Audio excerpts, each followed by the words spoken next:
Viewers, JLB here.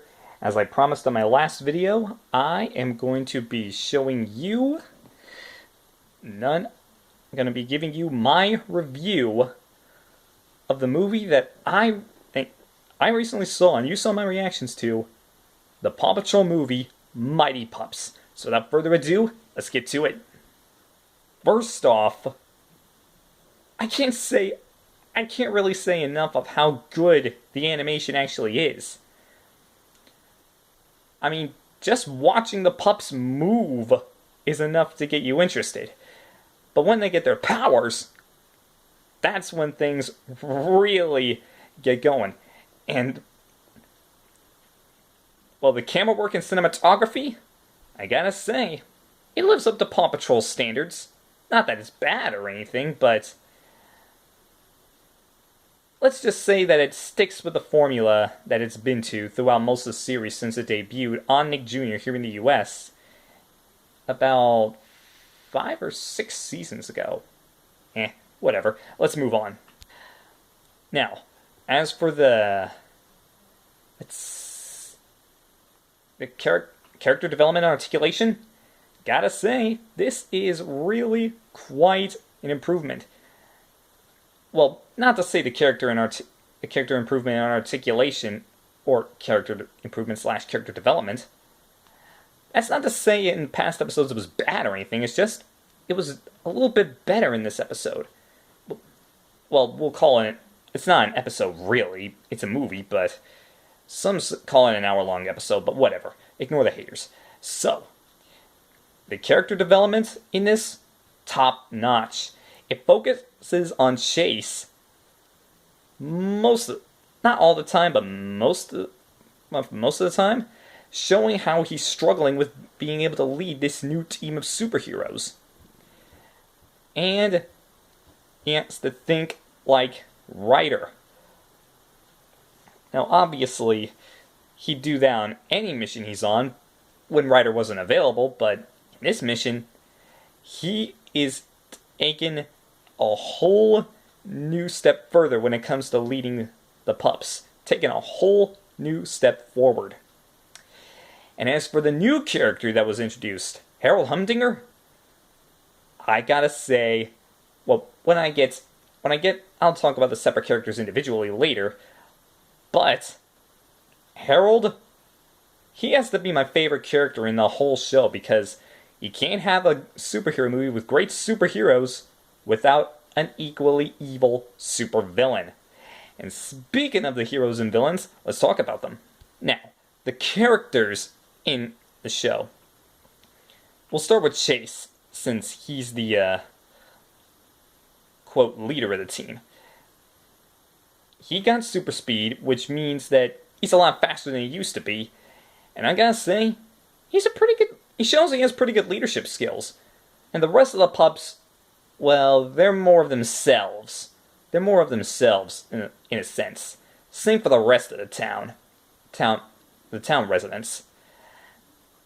And as for the villains, Harold's great, but Mayor Humdinger, we'll talk about him first.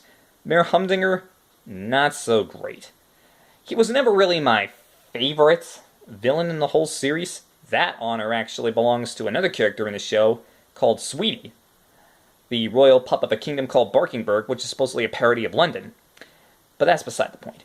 The point is, this kind of shows Mayor Humdinger more of as a adult with childlike schemes. I mean, if you have the movie, watch it and watch Mayor Humdinger's reactions to when his nephew shows him he got the meteor all by himself. But speaking of his nephew, oh my goodness, Harold Humdinger is probably tied neck and neck with Sweetie for my favorite villain of the Paw Patrol. I mean, he is villainous in a sense of the word. I mean, he captures Ryder. He manages to take over Adventure Bay. Well, nearly manages it. Well, that's beside the point, but that was the first point. He managed to capture Ryder. Point 2, he managed to he managed to capture most of the pups, save for Chase. Third point, he proves he's a better villain than his uncle by wanting to rule over Adventure Bay himself. And, what else is there to talk about Harold? Well, I can't really think of much of anything else to talk about with Harold Humdinger, other than he's the greatest villain this show has ever seen. Now let's get into the nitbits and tidbits. What that means is the little bits of information here and there that you kind of had questions about and you finally get answered. Because there's one question that I had that was finally answered: where the pups get their gear. And it was revealed that Ryder actually made the stuff himself, which is bizarre. He's pretty smart for a 9-10-year-old kid. Honestly, I actually was hoping that he'd actually go into more detail about how he created the stuff and where he got the equipment, but that's beside the point. So with that being said, let's move on. Now, the powers that the pups and Harold possess, they parody great superheroes from both film and comics. I have got to say, they made some pretty good choices. Chase is like the Flash because he has super speed, or Quicksilver if you're a Marvel fan. Marshall is a lot like Human Torch or Magma or any other character with fire-based abilities. Let's see.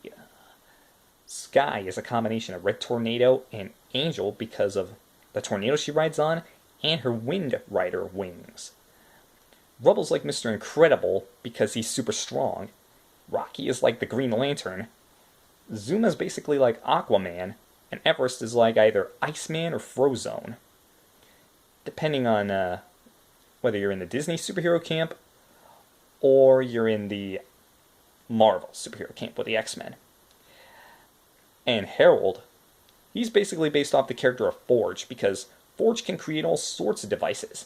Only this time, he takes it to a full another level because he uses those powers for evil purposes, as shown in the film.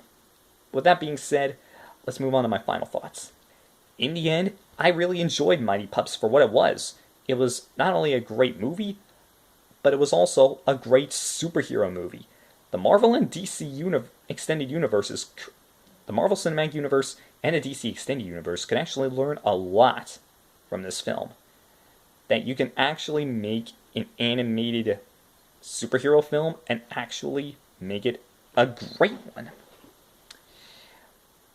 Plus, the ending actually shows that it might be possible there could be a spin-off series like Mission Paw or Air Pups, where they had a separate episodes where the pups use special equipment or tactics for their mission. Like Mission Paw, they have to go to Barkingburg and take care of things like super spies.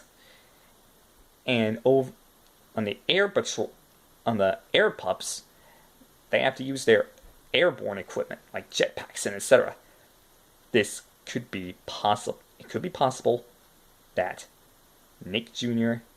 could be possibly in the making of a Mighty Pups spin-off series of episodes. I really hope that's true. In fact, I'm going to send this episode via Instagram to Nick Jr. and the official Paw Patrol Instagram page, because I am hoping that they take the concept of a possible return of the Mighty Pups and go further with it, because the ending, it showed potential. Think about it. A possible Paw Patrol Mighty Pups spin-off series of episodes, or even better, a sequel to Mighty Pups. Either way, gotta say, this film has a lot of potential, and as a result, I rank it a 4.5 out of 5 stars. Not exactly perfect because of Mayor Humdinger, but still, a great superhero film for your kids and for the inner superhero fan inside of you, nonetheless. Thank you so much for joining me in on this review, and definitely watch my reactions to the Paw Patrol Mighty Pups movie.